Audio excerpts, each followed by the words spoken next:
Good evening, everyone. My name is Ryan Walker, and I'm a surgical technician and a Tier 3 TCCC combat medic instructor. Joining me today is my wife, Bella. She will be assisting me with applying a tourniquet. And before we begin, I just want you to imagine that you're driving down the road with your family, and right as you're about to make a turn onto a busy highway, you're struck by a car that was speeding. This is sadly a tragedy that many Americans will have to face in today's age. And a study done by Allison Jones in October of 2023 showed that it can take 6 minutes for an EMT to get onto the scene of an incident. It only takes 3 minutes for a patient to bleed out. This being said, that same study also showed that bystander aid significantly increased the chances of patient survival when it was applied within 2 minutes of the incident. So today, we'll be using the TCCC slides provided by the military in order to discuss what massive bleeding is and how we can stop it. So first, we must identify what is massive bleeding. Massive bleeding is going to be anything that is just rapid loss of blood. So how you can tell that it's rapid loss of blood is the blood will be squirting, pulsing, or it'll be pulling. So that immediately clues you in to the fact that this person is bleeding a lot. So once you've identified it, you're going to want to put pressure on the area that's squirting or bleeding. Once you've applied pressure, you're going to want to get your materials ready. So you might ask, well, what are the materials that I can use to stop the bleeding? Well, we can use, in this case, a tourniquet, which would be the most likely thing that you would be able to carry in your car.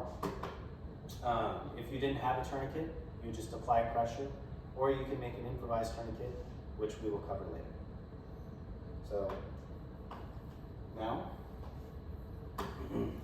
we'll begin to demonstrate a hasty, high and tight tourniquet, which will be used in an instance of a car accident when you're on scene with a patient. So most tourniquets that you receive will be in the ready position, something like this, big enough to go over the leg if needed, and it could be applied within a minute, like it says on the slideshow. So for Bella, her arm's bleeding. So you're gonna get the tourniquet, and with this tab right here, which is usually marked with the right tab, you're gonna wanna pull down. You're gonna pull down as much as you can, getting out as much of the slack that you can. Because the more slack you remove out of the tourniquet, the less you have to pull on the torque wrench. After you've pulled as much of the slack out as you can, you'll start to twist the torque wand until the bleeding is stopped. In this case, she's not bleeding, so I will check her pulse, and she has no pulse.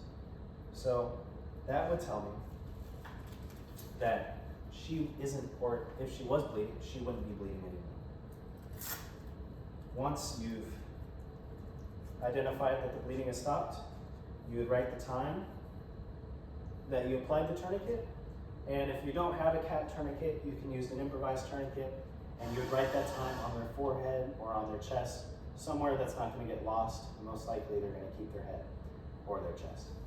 So now we've gone over an actual tourniquet, but what if you don't have a tourniquet? Well, if you don't have a tourniquet, you say get one. But let's say you decide not to. I would use a t-shirt, a towel, or something that is cloth that is going to be thick enough to put pressure on the outside of the walls to compress those arteries in to stop the flow of blood going down to the limb.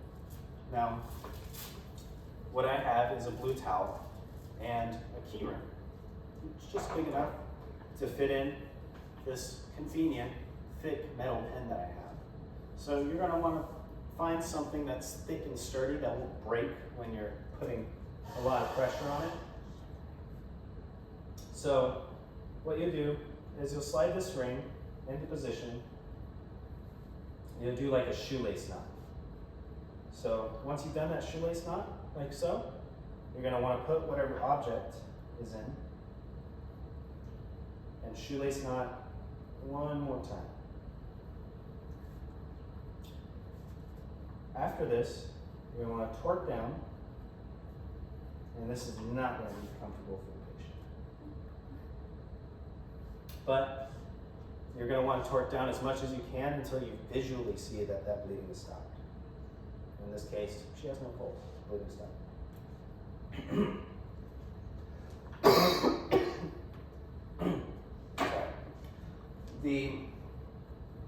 So, what did we learn today?